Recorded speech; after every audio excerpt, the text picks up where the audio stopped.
Shalom, selamat kembali bertemu dengan GBI Filemon di ibadah online. Kita bersyukur kepada Tuhan, kita boleh menjalani semua karena kebaikan Tuhan. Semua karena kemurahan Tuhan. Buat kita semua, baik Bapak Ibu yang ada di rumah dimanapun saja berada, saya percaya kita semua dalam keadaan sehat dan di dalam perlindungan Tuhan. Kita akan memulai ibadah kita pada pagi hari ini. Mari kita satu di dalam doa. Tuhan Yesus yang baik, kami bersyukur buat segala kasih-Mu Tuhan yang melimpah di dalam hidup kami. Terima kasih Bapa, kami berada di pertengahan tahun 2021. Bukan karena kuat dan gagah kami, tapi oleh karena kebaikan-Mu Tuhan. Kasih-Mu selalu baru tiap pagi di dalam hidup kami. Bapa dalam sorga, kami serahkan ibadah kami di dalam tangan-Mu. Tuhan yang memimpin dari awal pertengahan sampai pada akhirnya. Sehingga nama Tuhan yang ditinggikan. Di dalam nama Tuhan Yesus kami berdoa mengucap syukur. Haleluya. Amin. Haleluya. Terima kasih Tuhan. Kami bersyukur. Kami bersyukur Bapa. Haleluya. Engkau Allah yang baik, Kau Allah yang kudus, mulialah nama-Mu Tuhan.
bersyukur Bapa, kalau sebentar kami akan mendengarkan kebenaran firman-Mu. Tuhan, Engkau mengurapi hamba-Mu, sembunyikan hamba-Mu di belakang kaki salib-Mu Tuhan, sehingga hamba-Mu berbicara bukan dengan rasionya, tapi oleh urapan kuasa Roh Kudus. Terima kasih Bapa, di dalam nama Tuhan Yesus kami sambut firman-Mu. Haleluya, amin. Shalom Bapak Ibu, saudara kasih dalam Tuhan. Jumpa kembali pada ibadah online saat ini. Puji syukur pada Allah Bapa di surga atas kebaikannya, kemurahan, kasih perlindungannya pada kita. Doa saya, semoga kita semua dalam keadaan sehat tanpa kekurangan suatu apapun. Haleluya. Ya, tema pada ibadah online saat ini adalah menanti hari Tuhan. Dasar Alkitabnya terambil dari 2 Petrus 3 ayat 10. Saya akan bacakan untuk kita semua. Tetapi hari Tuhan akan tiba seperti pencuri Pada hari itu langit akan lenyap dengan gemuruh yang dahsyat dan unsur-unsur dunia akan hangus dalam nyala api. Dan bumi dan segala yang ada di atasnya akan hilang lenyap. Saya berharap Bapak Ibu jemaat semua nanti bisa membaca secara lengkap di satu perikop ya, di 2 Petrus 3 ayat 1 sampai dengan 16 ya, supaya kita bisa membayangkan betapa mengerikan atau dahsyatnya hari kedatangan Tuhan Yesus untuk yang kedua kali atau disebut dengan hari Tuhan. Bapak Ibu, saudara kasih dalam nama Tuhan Yesus, kalau keadaan saat ini sudah begitu mengerikan, di mana akibat pandemi ini banyak hal yang berubah begitu cepat, ya, dan mohon maaf banyak korban jiwa akibat pandemi ini. Dan satu hal yang tidak pernah kita bayangkan di akhir tahun 2019 dan masih terus berlangsung hingga saat ini, ya. Dan tanpa mengurangi rasa hormat saya, banyak korban jiwa yang meninggal tadi saya katakan akibat pandemi ini, dan dari mereka mungkin banyak yang belum mengenal Tuhan Yesus sebagai juru selamat mereka. Nah, ini yang sangat menyedihkan. Dan keadaan saat ini mungkin sudah membuat banyak orang menjadi takut, bahkan ada yang ketakutan berlebih. Saya harap jemaat tidak sampai mengalami ketakutan yang berlebih ya, amin. Ya. Tapi saya yakin dan percaya ya, kalau saya lihat jemaat-jemaat di sini sungguh luar biasa. Ya, banyak yang tidak takut. Kalau saya jumpai banyak jemaat yang sudah beraktivitas seperti biasa, yang berdagang tetap berdagang, yang bekerja di kantor tetap bekerja di kantor, ya. Dan jualan tetap berjualan, puji Tuhan. Ya. Namun yang sangat disayangkan, keadaan yang sudah luar biasa menakutkan ini, yang seharusnya keadaan saat ini bisa menjadi teguran dari Tuhan supaya kita bertobat, tapi masih saja banyak ya jemaat atau anak-anak Tuhan atau orang-orang di luar sana yang masih hidup dalam dosa, hidupnya jauh dari Tuhan, ya. Bahkan atau jarang mungkin berdoa kembali ya. Nah, kalau kita lihat Bapak Ibu jemaat terkasih ya, bahwa kedatangan Tuhan Yesus yang kedua atau hari Tuhan yang saya yakin lebih dahsyat daripada keadaan saat ini ya, itu pasti akan terjadi ya. Pertanyaannya, apakah kita siap akan hal tersebut ketika Tuhan Yesus datang? Ya, siap tidak siap, harus siap. Ya. Kalau kita perhatikan keadaan saat ini, jangan-jangan kita sedang mempercepat hari Tuhan. Ya. Lah, kok bisa? Mungkin ada pertanyaan seperti itu. Ya. Jadi salah satu kedatangan Tuhan, tanda kedatangan Tuhan yang Tuhan Yesus katakan sendiri di Injil Matius 24 ayat 14, di situ dikatakan, dan Injil ini akan diberitakan di seluruh dunia dan menjadi kesaksian bagi semua bangsa, sesudah itu barulah tiba kesudahannya. Bapak Ibu sudah kasih dalam Tuhan, bukankah sekarang zaman teknologi di mana segala sesuatunya sudah dilakukan secara online ya, seperti ibadah online saat ini ya. Dan ibadah online saat ini tidak sebatas hanya lingkup gereja saja, kota saja, ya, bahkan seluruh dunia bisa mengakses pengabaran pemberitaan Injil.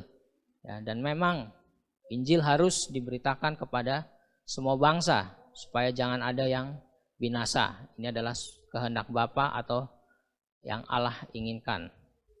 Nah, mari kita sama-sama belajar untuk bagaimana sikap kita di tengah keadaan saat ini ya.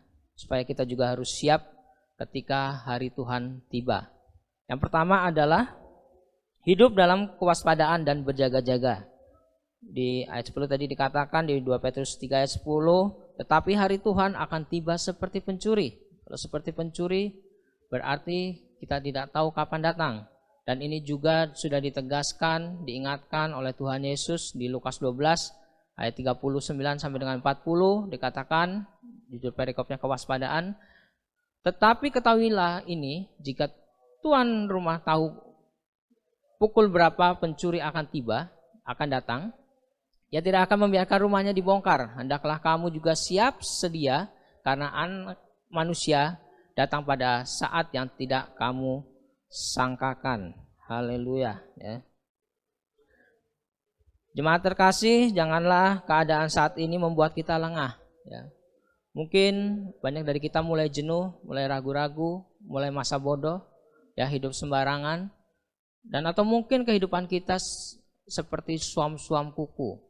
Saya berharap keadaan saat ini janganlah kita kehilangan kasih mula-mula. Ya. Kemudian kita harus terus tetap waspada, karena mengapa sih kita harus waspada? Ya, supaya kita hidup tetap dalam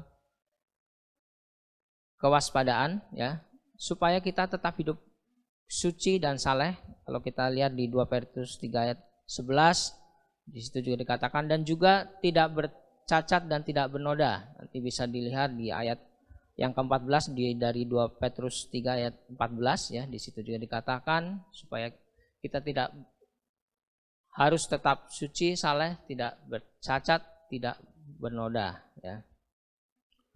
Kemudian yang kedua adalah hidup, sikap kita dalam menanti hari Tuhan, hidup dalam kebenaran. Ya, itu ada di ayat yang ke-13, tetapi sesuai dengan janjinya kita menantikan langit baru dan bumi yang baru di mana terdapat kebenaran. Hiduplah terus dalam kebenaran. Ya. Mengapa sih kita harus hidup dalam kebenaran? Ya. Karena hidup dalam kebenaran lebih diperkenan Tuhan. Ya, di Amsal 21 ayat 3 juga dikatakan, melakukan kebenaran dan keadilan lebih dikenan Tuhan daripada korban. Ya. Nanti ada akibatnya ketika kita hidup dalam kebenaran, yaitu kita akan dipisahkan dari orang-orang jahat. Ya. Hidup dalam kebenaran adalah proses seumur hidup kita. Ya. Dan yang ketiga, kita bisa belajar untuk kita bisa mempunyai sikap dalam menanti-nantikan hari Tuhan atau kedatangan Tuhan yang kedua kali. Yang ketiga adalah sikap bahwa menyadari bahwa hidup adalah kesempatan. Di ayat 15 di 2 Petrus 3 ayat 15 dikatakan, anggaplah kesabaran Tuhan kita sebagai kesempatan bagi kamu untuk beroleh selamat. Ya. Jemaat terkasih, ini berarti Tuhan yang Maha Sabar itu masih memberi kita kesempatan. Kesempatan apa? Kesempatan untuk berubah dan berbuah. Ya, kita harus terus berubah menjadi serupa dengan Kristus, mempunyai karakter Kristus, berbuah. Dalam kehidupan kita harus berbuah, bisa dinikmati oleh semua orang, ya. Dan kita juga menyaksikan kebaikan Tuhan, karya keselamatannya, supaya bukan hanya kita saja yang selamat, tetapi juga seluruh keluarga kita, orang-orang terdekat kita, teman-teman kita, sahabat kita, bahkan semua orang, jangan sampai ada yang binasa. Ya. Hidup ini adalah kesempatan untuk menjadi manusia baru.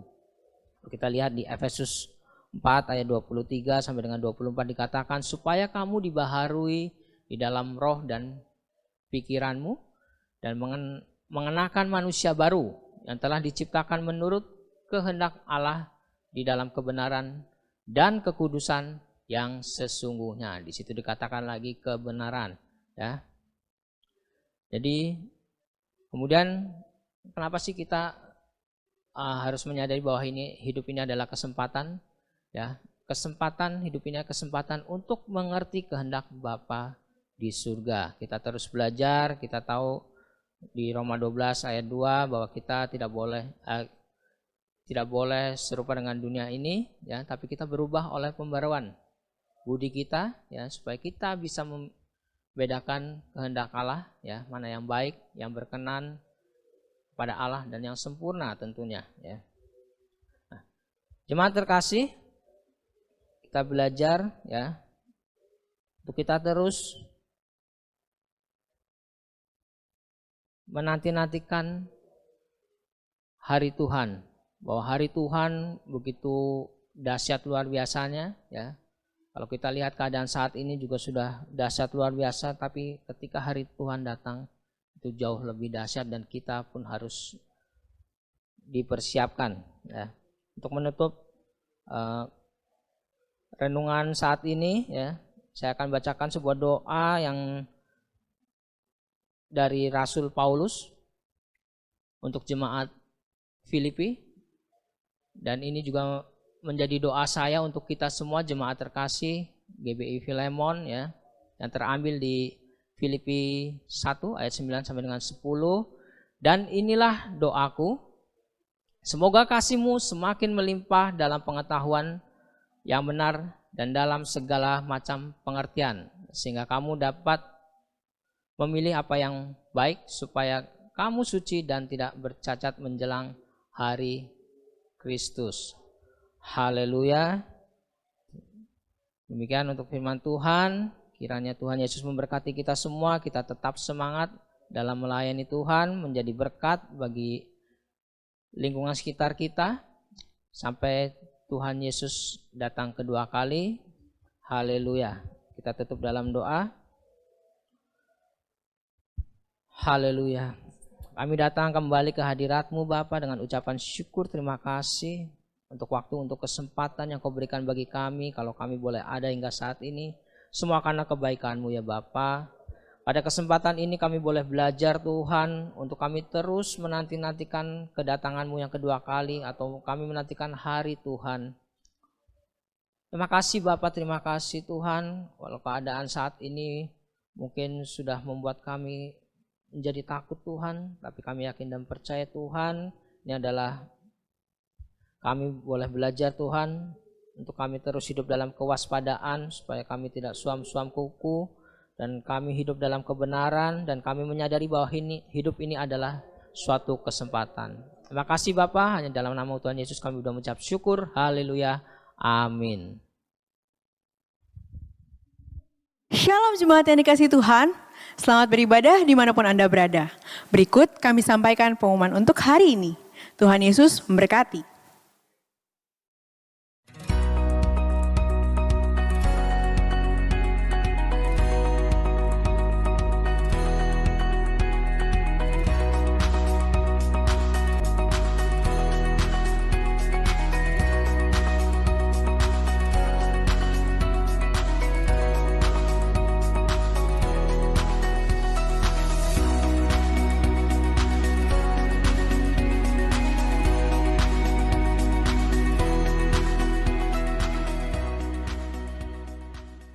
Saudara-saudara yang kekasih, dalam nama Tuhan Yesus Kristus, arahkan hati dan pikiranmu kepada Allah dan terima berkat Tuhan.